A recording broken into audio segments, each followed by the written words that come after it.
अस्सलाम वालेकुम दोस्तों, मेरा नाम है हुसनैन अली और आप देख रहे हैं मेरा YouTube channel art and creativity. आज की इस वीडियो में मैं जिस टॉपिक पर बात करूंगा उसका नाम है वर्ड इंग्लिश।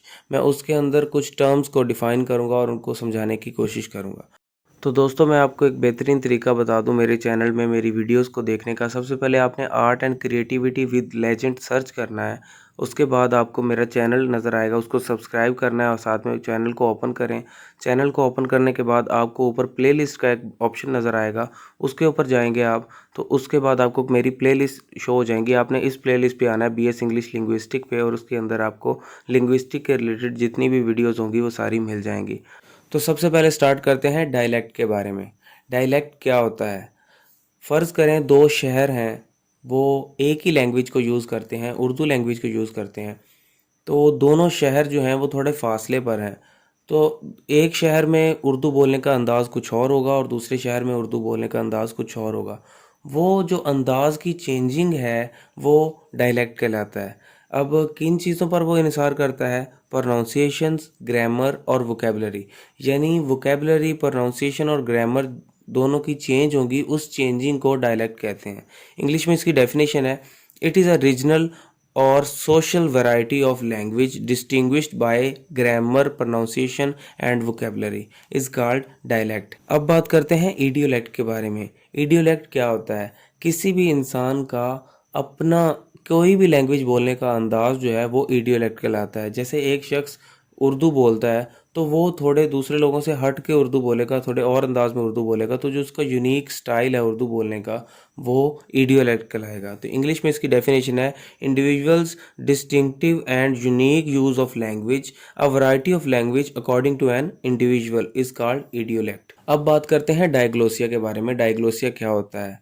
किसी भी रीजन के अंदर या किसी भी कंट्री के अंदर एक ही लैंग्वेज का दो तरीके से यूज़ करना डायग्लोसिया कहलाता है। मैं इसकी एग्जांपल देता हूँ, आपको समझ आएगी। जैसे कि सऊदी अरेबिया में अरेबिक लैंग्वेज बोली जाती है, लेकिन वो दो तरीक़ों से बोली जाती है। एक उनकी लोकल लैंग्वेज है और एक कुरान मजीद की लैंग्वेज है। कुरान मजीद की लैंग्वेज अलग स्टाइल रखती है और अलग यूनिक स्टाइल है उसका, और जो लोकल लैंग्वेज है वो थोड़ी सिंपल लैंग्वेज है। तो एक ही लैंग्वेज को दो तरीक़ों से बोलना ये डायग्लोसिया कहलाता है। अब बात करते हैं आइसोग्लास के बारे में।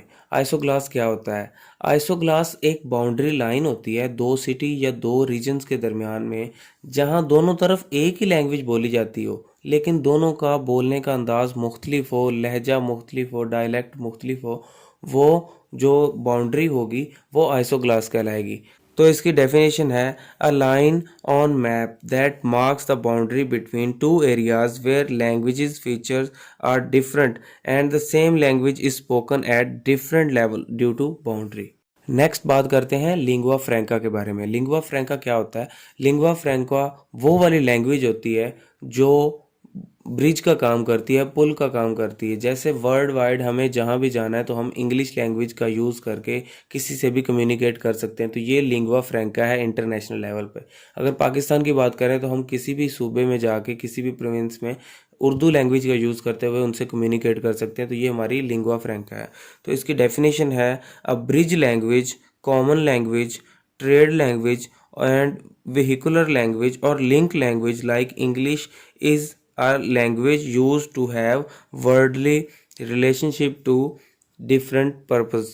यानी किसी भी पर्पज़ के लिए हम एज अ ब्रिज लैंग्वेज या कॉमन लैंग्वेज, ट्रेड लैंग्वेज, किसी भी तरह से लैंग्वेज का यूज़ करते हैं, वो वाली लैंग्वेज लिंगुआ फ्रैंका कहलाती है। अब बात करते हैं पिजन के बारे में। पिजन क्या होता है? पिजन का असल मतलब तो यही है कि एक नई लैंग्वेज, लेकिन इसको समझने के लिए मैं आपको एग्जांपल देता हूँ।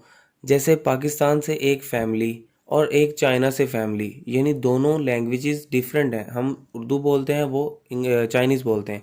तो चाइना की एक फैमिली और एक पाकिस्तान की फैमिली ट्रेड या बिज़नेस के रिलेटेड अफ्रीका में जाके एक दूसरे से मिलती है, ठीक है, बातचीत करते हैं या किसी भी टॉपिक पे मिलते हैं।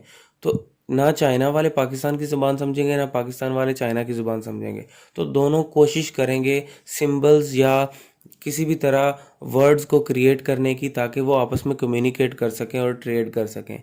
तो वो क्या करेंगे? एक नई लैंग्वेज का आगाज़ करेंगे, तो वो लैंग्वेज पिजन कहलाएगी। नेक्स्ट बात करते हैं क्रियोल के बारे में। क्रियोल क्या होता है? क्रियोल वो जो लैंग्वेज पिजन जो है उन्होंने बनाई एक नई लैंग्वेज आगे जब इन दो फैमिलीज़ की वहाँ पे अगली जनरेशन आएगी और वो उस पिजन को यानी उस नई क्रिएटेड लैंग्वेज को as a native language use करेगी, उसकी जनरेशन, उनकी जनरेशन यही समझेगी कि ये जो नई लैंग्वेज क्रिएट हुई है यही असल लैंग्वेज है उनकी। तो वो अगर उसको क्रिएट करके एज अ अपनी लोकल लैंग्वेज यूज़ करने लग पड़ेगी, नेशनल लैंग्वेज यूज़ करने लग पड़ेगी, तो वो क्रियोल बन जाएगा। ठीक है, the native language of the next generation is called creole. अब बात करते हैं एसेंट के बारे में। एसेंट का मतलब होता है प्रोनाउंसिएशन का तरीका, यानी किसी भी मुल्क का प्रोनाउंसिएशन का तरीका उनकी अपनी लैंग्वेज को बोलने का एसेंट कहलाता है। हम कहते हैं ये तुर्किश एसेंट है, ये पर्शियन एसेंट है। ठीक है, तो ये एसेंट जो होता है ये किसी भी लैंग्वेज का प्रोनाउंसिएशन का तरीका होता है, किसी ख़ास कंट्री का या किसी ख़ास सोशल क्लास का। It is a manner of pronunciation of a language especially associated with a particular country, area or social class. अब बात करते हैं मल्टीलिंगुअलिज्म और बाईलिंगुअलिज्म की। तो बाईलिंगुअलिज्म ये होता है कि अगर एक इंसान दो लैंग्वेजेस का यूज़ करता है तो वो बाईलिंगुअलिज्म कहलाता है। जैसे हम उर्दू और पंजाबी का यूज़ करते हैं, लेकिन अगर हम उर्दू और पंजाबी के साथ इंग्लिश और अरेबिक या कोई और लैंग्वेजेस का भी यूज़ करेंगे ज़्यादा सारी, तो हम मल्टीलिंगुअलिज्म है। अब बात करते हैं कोड स्विचिंग के बारे में। कोड स्विचिंग क्या होता है? अगर एक इंसान एक सेंटेंस के अंदर दो तरह की लैंग्वेजेस के वर्ड यूज़ करता है तो वो कोड स्विचिंग है। फॉर एग्ज़ाम्पल मैं कहता हूँ कि मैं आपको खाना प्रोवाइड कर रहा हूँ, तो जो खाना है ये उर्दू का लफ्ज़ है, लेकिन जो प्रोवाइड करना है ये इंग्लिश का वर्ड है। तो मैंने एक ही सेंटेंस के अंदर दो तरह की लैंग्वेजेस के वर्ड यूज़ किए, तो ये कोड स्विचिंग थी। लेकिन अगर कोड मिक्सिंग क्या होता है?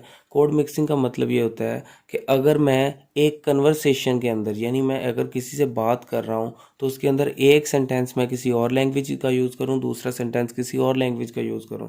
फॉर एग्ज़ाम्पल मैं कहता हूँ एक्सक्यूज़ मी, और उसके बाद मैं कहता हूँ मेरी बात सुनिए। तो जो मैंने एक्सक्यूज़ मी कहा ये इंग्लिश का वर्ड है और लैंग्वेज है, उर्दू का फिर मैंने यूज़ किया वो और लैंग्वेज है। तो ये कोड मिक्सिंग था। दो डिफरेंट लैंग्वेजेस के वर्ड्स का एक सेंटेंस के अंदर यूज़ करना कोड स्विचिंग कहलाता है, और दो सेंटेंस बनाकर यूज़ करना दो डिफरेंट लैंग्वेजेस का एक कन्वर्सेशन के अंदर, वो कोड मिक्सिंग कहलाता है। तो उम्मीद करता हूँ आपको मेरी वीडियो पसंद आई होगी। अगर मेरी वीडियो पसंद आई है तो मेरी वीडियो को लाइक करें और मेरे चैनल को सब्सक्राइब करें। ओके, अल्लाह हाफिज़।